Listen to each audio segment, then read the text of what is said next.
Hello, thank you for stopping by and taking a moment to listen. And I just wanted to say Merry Christmas to you. Today we were in service.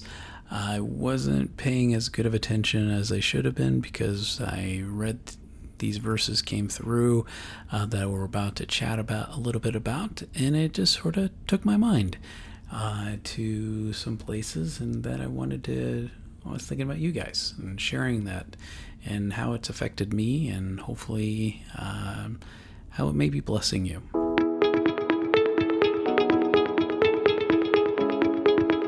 Welcome to Financial Coaching Kingdom, the podcast that helps you align your money with your purpose. I'm your host, John.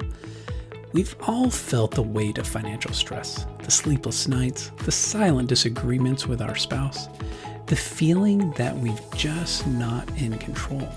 But what if there's a better way?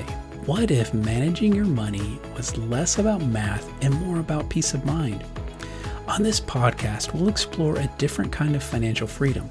It's not just about what you earn or what you owe. It's about the emotional clarity that comes from being on the same page with your spouse, the spiritual strength you gain from worshiping God with your finances, and the deep satisfaction of knowing you're building a lasting legacy for your family.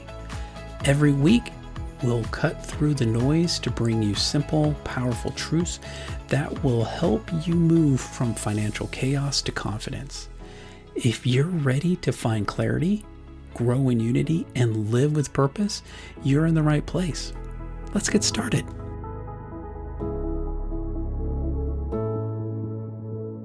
Some of the verses that we read today in the service was Matthew chapter 1, verses 18 and forward. Now the birth of Jesus took place in this way. When his mother Mary had been betrothed to Joseph, before they came together, she was found to be with child from the Holy Spirit. And her husband Joseph, being a just man and unwilling to put her to shame, resolved to divorce her quietly. But as he considered these things, behold, an angel of the Lord appeared to him in a dream, saying, Joseph, son of David, do not fear to take Mary as your wife, for that which is conceived in her is from the Holy Spirit. She will bear a son, and you shall call his name Jesus, for he will save his people from their sins. And all this took place to fulfill what the Lord had spoken by the prophet. Behold, the virgin shall conceive and bear a son, and they shall call his name Emmanuel, which means God with us. When Joseph woke from sleep, he did as the angel of the Lord commanded him. He took his wife, but he knew her not until she had given birth to a son, and he called his name Jesus. I read these verses and think, man, if I was Joseph's friend, I'd have been like, Joseph, what you doing? You're crazy. An angel? Can you imagine being Joseph? Can you imagine what this would mean for him?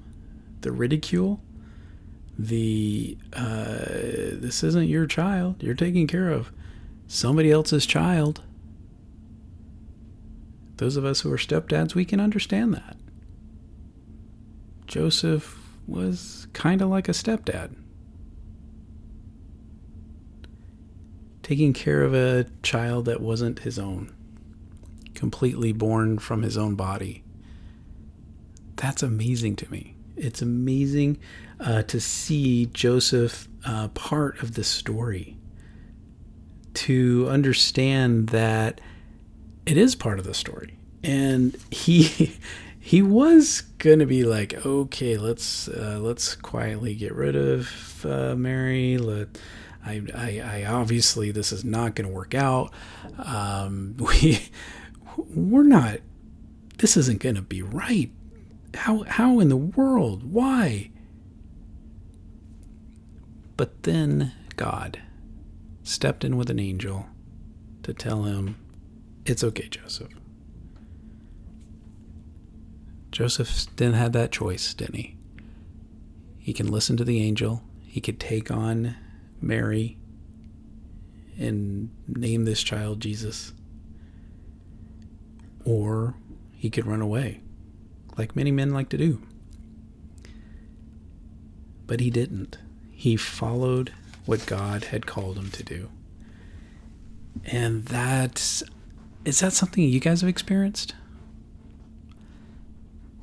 Have you done things? Many are the plans in a man's heart, but it's the will of the Lord that will be. There's so many times where I've thought, hey, this is what I want to do. This is how it's going to happen. And God said, nope, we're doing something different. We're going to go a different way.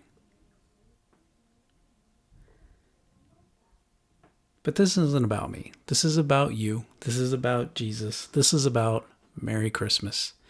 And I do want to say thank you. I want to say thank you and Merry Christmas for all of you who have listened this year, and all of you who have joined me in getting our finances in order and worshiping God with those finances. Thank you. And a Merry Christmas. I hope you and your family are able to enjoy it. I hope there's presence, as in your presence being with your family. I hope there's reconciliation if there needs to be reconciliation. And I hope there's fun. I hope you're able to enjoy the day, the month. Is Christmas a day or is Christmas a season? I just wanted to say thank you. I just wanted to say Merry Christmas to you and yours. If I can bless you with prayer, let me know. Let me know how I can pray for you. Let me know how you need to be lifted up. We could pray together. I can pray for you separately. However you want to do it, please let me know.